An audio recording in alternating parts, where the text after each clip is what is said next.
오늘 함께 보실 말씀은 욥기 7장 11절에서 21절입니다. 그런즉 내가 내 입을 금하지 아니하고 내 영혼의 아픔 때문에 말하며 내 마음의 괴로움 때문에 불평하리이다. 내가 바다니까 바다 괴물이니까 주께서 어찌하여 나를 지키시나이까. 혹시 내가 말하기를 내 잠자리가 나를 위로하고 내 침상이 내 수심을 풀리라 할 때 주께서 꿈으로 나를 놀라게 하시고 환상으로 나를 두렵게 하시나이다. 이러므로 내 마음이 뼈를 깎는 고통을 겪느니 차라리 숨이 막히는 것과 죽는 것을 택하리이다. 내가 생명을 싫어하고 영원히 살기를 원하지 아니하오니 나를 놓으소서. 내 날은 헛것이니이다. 사람이 무엇이기에 주께서 그를 크게 만드사 그에게 마음을 두시고 아침마다 권증하시며 순간마다 단련하시나이까. 주께서 내게서 눈을 돌이키지 아니하시며 내가 침을 삼킬 동안도 나를 놓지 아니하시기를 어느 때까지 하시리까. 사람을 감찰하시느니요, 내가 범죄하였던들 주께 무슨 해가 되오리까. 어찌하여 나를 당신의 관역으로 삼으셔서 내게 무거운 짐이 되게 하셨나이까. 주께서 어찌하여 내 허물을 사하여 주지 아니하시며 내 죄악을 제거하여 버리지 아니하시나이까. 내가 이제 흙에 누우리니 주께서 나를 애써 찾으실지라도 내가 남아있지 아니하리이다. 아멘. 네, 하나님을 경외하며 경건하게 살아왔던 욥은 입으로 하나님 앞에서 그동안 범죄하지 않았습니다. 그러니까 지금까지 하나님을 원망하지 않았습니다. 그러나 이제 하나님 앞에서 원망을 시작을 합니다. 극심한 고난과 극한의 고통이 언제 끝날지 모르는 상황에서 욥은 하나님을 원망하며 호소하고 있습니다. 이 욥의 탄식은 이제 하나님을 향해 강하게 터져 나오고 있습니다. 지금까지 하나님을 원망하거나 입으로 범죄하지 않았던 욥은 이제 더 이상 자신의 입을 금하지 않겠다고 선언을 합니다. 그리고 자신의 영혼이 아프고 마음이 괴로움으로 불평하겠다고 선포합니다. 욥은 자신에게 가해진 이 고난이 부당하다고 하나님께 항변하고 있습니다. 자신이 바다나 바다의 괴물처럼 취급받고 있으며 하나님이 자신을 감시하고 있다고 토로합니다. 자신이 조금이라도 쉬려고 눕기라도 하면 하나님이 꿈속에서조차 자신에게 고통을 주시고 또 놀라게 하신다고 원망하고 있습니다. 욥이 친구들 앞에서 처음 탄식할 때부터 간절히 원했던 것은 하나님이 자신의 생명을 그만 끊어주시는 것이었습니다. 이 욥은 견딜 수 없는 고통 속에서 다시 한번 자신을 죽여달라고 하나님께 외치고 있습니다.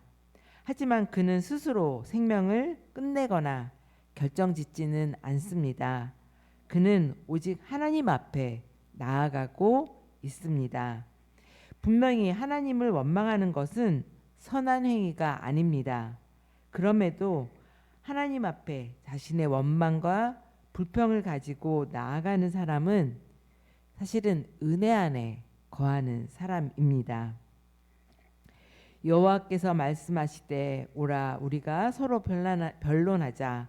너희의 죄가 주홍 같을지라도 눈과 같이 희어질 곳이요 진홍같이 붉을지라도 양털같이 희게 되리라는 이 이사야의 말씀을 기억하시기 바랍니다.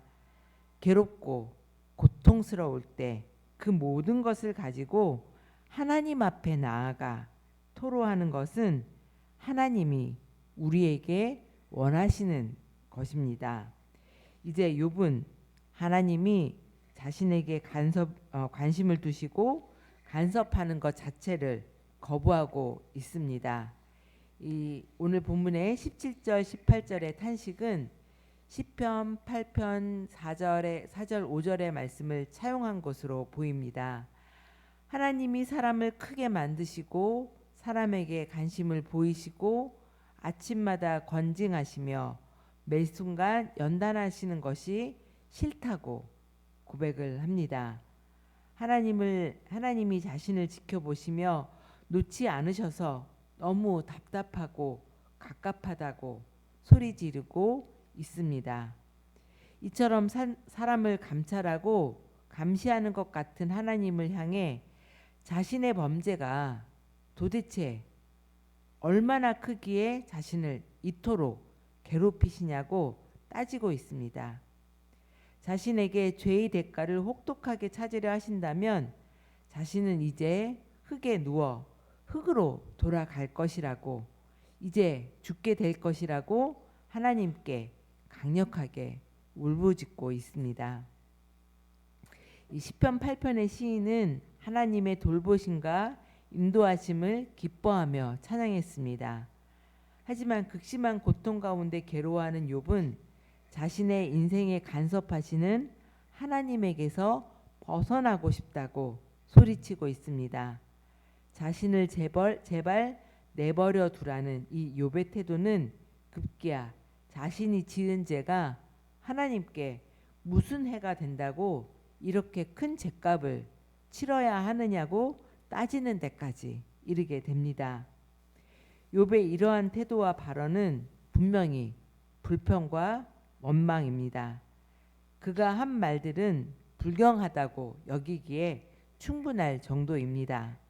그러나 그의 불평과 원망은 여전히 그가 하나님을 경외하는 자라는 것을 나타내고 있습니다. 모든 고통에서 벗어나게 해달라고 하나님께 간절히 매달리고 있기 때문입니다. 욥은 극한 고난으로 하나님을 향해 원망을 토로했습니다. 하나님이 마치 자신을 무섭게 벌하시려고 작정하신 것처럼 행하신다고 탄식을 합니다. 그러면서 제발 자신을 속히 구해달라고 부르짖습니다. 이런 고통 가운데 있다라면 누구라도 이성을 잃게 되고 심지어 믿음까지 저버릴 수 있습니다. 그러나 그 어떤 상황에서도 하나님을 향한 울부짖음을 멈추지 말아야 합니다.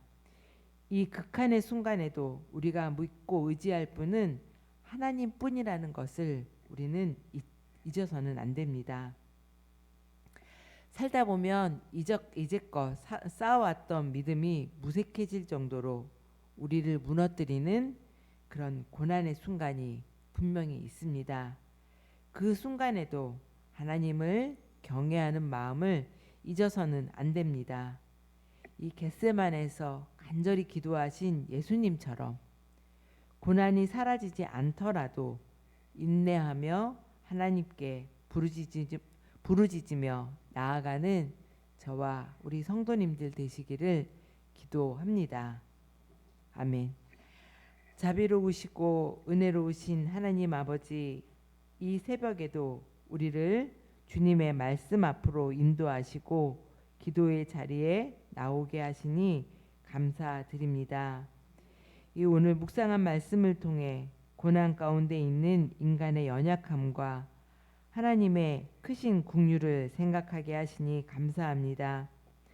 욥은 견디기 힘든 아픔 속에서 자신의 괴로움과 탄식을 숨기지 않고 하나님께 아뢰었습니다.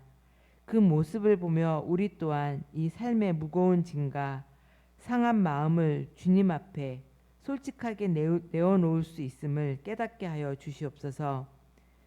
주님, 때로 우리는 이해할 수 없는 고난과 문제 앞에서 낙심하고 두려워합니다. 기도해도 응답이 없는 것 같고 앞이 보이지 않는 현실 속에서 마음이 무너질 때가 있습니다. 그러나 우리의 연약함을 아시는 주님께서 우리의 눈물과 신음을 외면하지 않으심을 믿게 하여 주시옵소서. 욥은 자신이 얼마나 작은 존재인지를 고백하였습니다.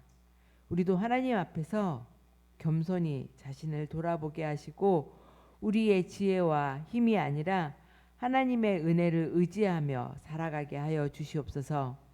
우리의 부족함과 허물을 용서하여 주시고 예수 그리스도의 십자가 은혜로 새 힘을 얻게 하여 주시옵소서.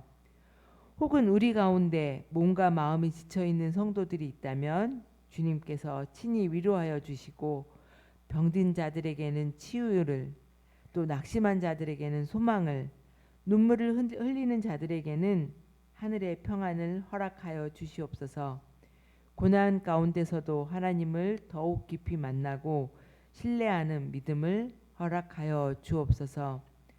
오늘 시작되는 이 하루의 모든 걸음을 주님께 맡겨드립니다. 우리의 생각과 말과 행동을 주장하여 주시고 어디에서 무엇을 하든지 하나님의 사랑과 은혜를 나타내는 삶을 살아가게 하여 주시옵소서. 우리의 연약함을 아시고 끝까지 붙드시는 주님의 은혜를 의지하며 예수님의 이름으로 기도드립니다. 아멘.